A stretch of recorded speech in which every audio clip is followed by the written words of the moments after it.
and we were forced to travel through the mountains at the rate of speed that these young guerrillas could travel. Now, did they hit you or do any physical abuse? They didn't do any deliberate physical abuse. However, they on one occasion dug our grave, and there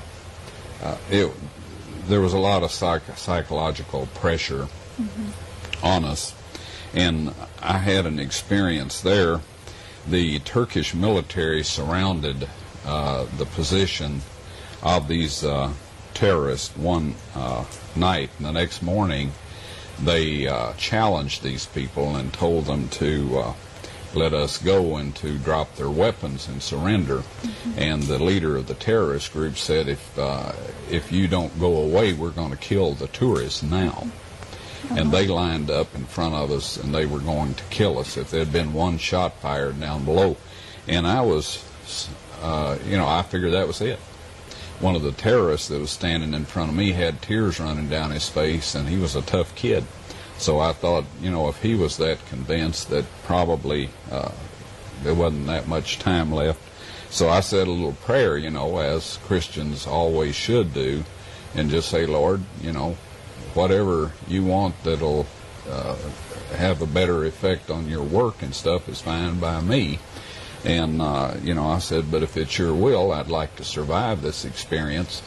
Well, the text that came to mind was, be thou faithful unto death, and I will give you a crown of life. I'd much rather the one about the angel of the Lord encampeth round about them that fear him and delivereth them came to mind, but it didn't. Yeah. And so anyway, there was a peace there.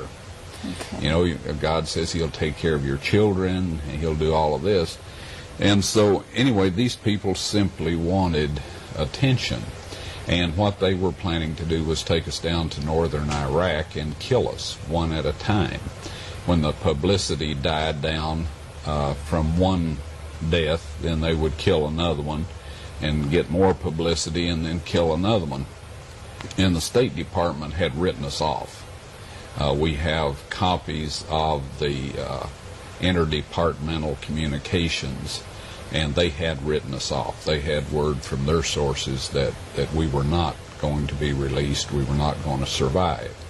And as it worked out, while they were transferring us to Iraq, northern Iraq, I had the opportunity to overpower the driver of the vehicle, spin the car out on the shoulder of the road, and got us out of the situation. But well, you are Indiana Jones after all, or Tennessee Ron, or Tennessee Wyatt. Yeah.